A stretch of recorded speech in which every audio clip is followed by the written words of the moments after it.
আসসালামু আলাইকুম সবাইকে। Welcome back to my channel Bibi fusion. আশা করি আপনারা সকলে ভালো আছেন। আজকে আরও একটি নতুন রেসিপি নিয়ে চলে আসলাম আপনাদের মাঝে। আজকে আমরা তৈরি করতে যাচ্ছি স্পাইসি গার্লিক নুডলস। যারা ঝাল খাবার খেতে পছন্দ করে তাদের এই রেসিপিটি ভালো লাগবে। আর বেশি কথা না বাড়িয়ে চলুন শুরু করা যাক আজকের এই রেসিপিটি। এখানে চুলায় একটা কড়াইতে পানি গরম করতে দিয়ে দিয়েছি। পানিটা যখন ফুটে উঠবে তখন এর মধ্যে দিয়ে দিব 2 প্যাকেট নুডলস। এখন এই নুডলসটিকে 2-3 মিনিটের জন্য সিদ্ধ করে নিব। এর থেকে বেশি সিদ্ধ করা যাবে না, না হলে নুডলসটি খেতে পানসে লাগবে। নুডলসটি সিদ্ধ হয়ে গেলে এটিকে একটা ছাঁকনার সাহায্যে ছেঁকে নিয়ে উপর থেকে ঠান্ডা পানি দিয়ে ধুয়ে নিতে হবে।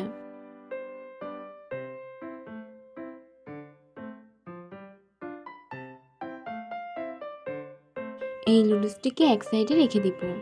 এখন এই নুডলস রান্না করার জন্য একটা সস বানিয়ে নিব। এই জন্য 1 টেবিল চামচ সয়া সস নিয়ে নিচ্ছি, 1 টেবিল চামচ টমেটো সস, 1 টিস্পুন চিনি। এখন এর মধ্যে একটু পানি দিয়ে সবকিছু একসাথে মিশিয়ে নিব।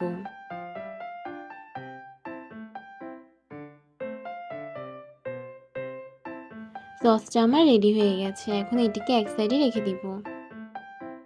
চুলায় একটা কড়াইতে সামান্য পরিমাণ তেল গরম করতে দিয়েছি। তেলটা গরম হয়ে গেলে এর মধ্যে দিয়ে দিব গ্রেট করা 1 টেবিল চামচ রসুন কুচি, স্বাদ অনুযায়ী কিছু কাঁচামরিচ কুচি। এখন এটিকে কিছুক্ষণ ভালোভাবে ভেজে নিব। রসুন আর কাঁচামরিচ ভেজে নেওয়া হয়ে গেলে এর মধ্যে দিয়ে দিব 1 টিস্পুন চিলি ফ্লেক্স।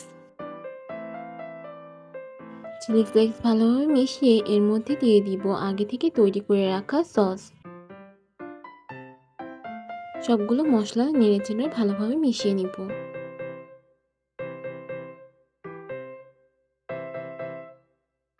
এখন এই মশলায় বলক আসলে আগে থেকে সিদ্ধ করে রাখা নুডলসগুলো দিয়ে দিব। নুডলসটা সসের সাথে ভালোভাবে মিশিয়ে নিতে হবে।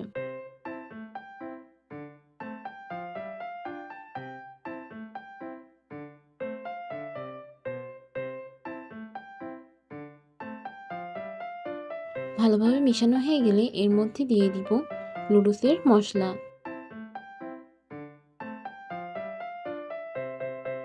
মশলাগুলো দেওয়ার পর ভালোভাবে মিশিয়ে নিব। নুডলসটি আরও কিছুক্ষণ নাড়ার পর ব্যাস তৈরি হয়ে গেল মজাদার চিলি গার্লিক নুডলস। আশা করি আপনাদের আমার এই রেসিপিটি ভালো লেগেছে। বিশেষ করে ঝাল প্রেমীদের তো এটি খুবই পছন্দ হবে। বাসায় এভাবে তৈরি করে খেয়ে দেখবেন, আশা করি আপনাদের ভালো লাগবে। আমার এই রেসিপিটি যদি ভালো লেগে থাকে তাহলে লাইক, শেয়ার, সাবস্ক্রাইব করে আমাদের পাশে থাকবেন। আমাদের ভিডিও সবার আগে দেখার জন্য বেল আইকনে ক্লিক করে দিবেন। আজকের মতো এই পর্যন্তই, দেখা হবে পরবর্তী ভিডিওতে। ততক্ষণ আল্লাহ হাফেজ।